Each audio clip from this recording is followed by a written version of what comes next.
안녕하세요. 대단히 반갑습니다. 그림난 자연양TV 이종수입니다. 이번 시간은 1082번째 시간으로 대접만 받고 가버린 풍수라는 글을 읽어드리겠습니다. 옛날 충청도 어느 고을의 아들 삼형제가 살았다.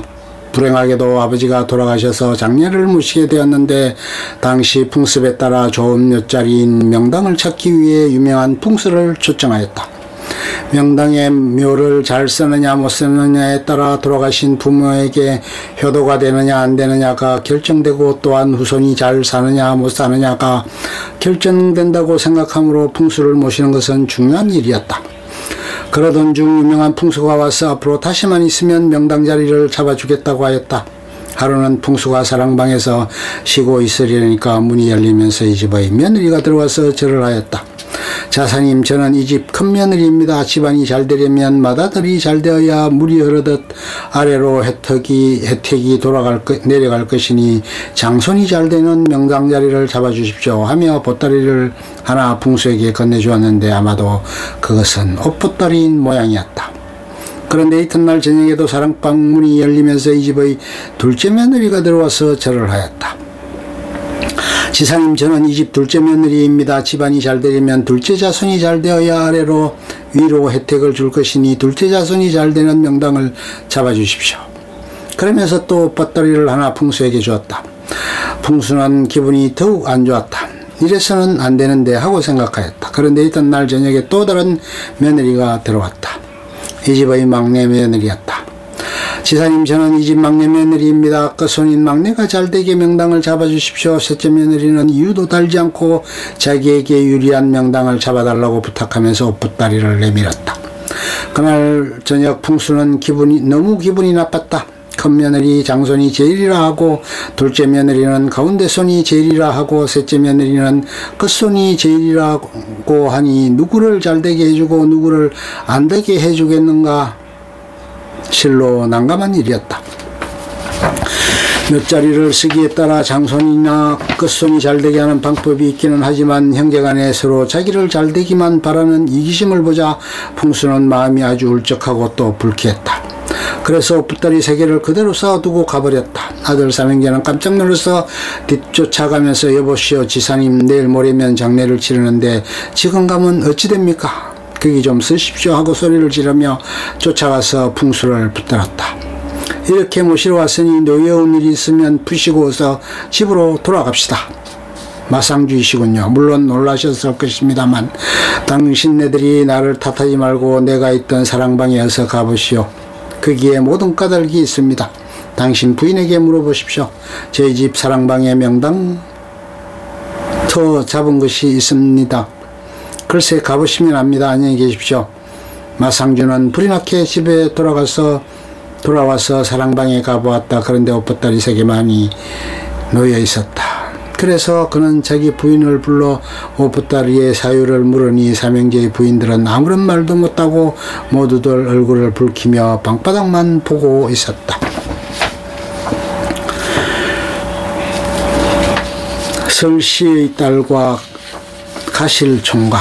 신라의 도읍 경주의 설씨라는 늙은 호라비는 오직 딸 하나만을 의지하며 살고 있었다. 그런데 그 설씨의 딸은 재색을 겸비하였으며 언행마저 고운 여인이었다. 그런데 진평왕 때에는 계속되는 전쟁으로 말미암아 이 늙은 호라비도 병력의 의무를 치러야 했다. 국방 경비를 위한 소집 영장을 받고 보니 늙고 병든 아내를 보내느니 차라리 자기가 대신 나가고 싶었지만 여자의 몸으로 어쩔 도리가 없어 전쟁가강하고 있던 차에 샤량부에 설씨의 딸을 좋아하는 가실이라는 총각이 있었다. 가실 총각은 설씨의 딱한 사정을 알고 찾아와 자기가 대신 군대에 나가겠다고 하는 것이었다. 이 말을 들은 설씨 부녀는 이기적 같은 고마움에 어쩔 할 바를 모를 정도로 무척이나 고맙고 반가웠다. 그러나 설씨 노인은 가실 총각에게 나를 대신하여 군대에 나가겠다고 하니 너무나 기쁘고 송구스러운 마음을 금할 길이 없네. 난 그대의 은혜를 조금이나마 갚을 의향으로 만약 그대가 내 어린 딸이 어리석다고 생각하지 않으면 아내로 맞아주면 어떨지라고 운을 떠보았다. 이것은 가실 총각이 원하고 바라던 바였으므로 흔쾌히 받아들이자 설씨에 따른 거울 하나를 꺼내어 반을 갈라 한 조각은 가실 총각에게, 나머지 한 조각은 자기의 품에 넣고 훗날 혼인할 때의 신표로 삼자는 것이었다. 그러자 가실 총각은 설씨 딸에게 말 한 피를 주며 이것은 전상의 좋은 말이니 내가 동안 맡아서 기르시오 하고는 설씨 노인을 대신하여 어저씨 전쟁터로 떠났던 것이다. 3년이면 돌아오게 되어 있었던 가실 총각은 기한이 넘어도 돌아오지 않자 설씨 노인은 자신의 노쇠함과 딸의 나이도 홍기를 훨씬 넘기게 되었으니 설씨 노인은 딸에게 다른 실감을 찾아서 혼인하기를 강요하게 되었다. 그러나 그럴 때마다 딸은 신의를 저버리고 언약을 어기면 어찌 사람이라고 하겠습니까? 그것은 금수만도 못한 처사입니다 하며 아버지의 청을 거절하였다. 그러나 설노인은 이었고 딸도 모르게 이웃 청년과 혼약을 하고 말자 딸은 가실 총각이 두고 간 말을 쓰다듬으며 외로움을 달랬다. 그 말과 함께 집을 떠나버리려고 했으나 실패하고 말았다. 그러던 어느 날 가실 총각이 전쟁터에서 돌아왔다. 그러나 설씨 노인과 딸마저도 그가 가실 총각이라는 것을 모를 정도였다. 몰골이 해글처럼 나르고 옷은 남노하며 기나긴 전쟁터에서 배고픔과 피로에 지친 가실 총각은 전혀 딴 사람의 모습이 되었기 때문이었다.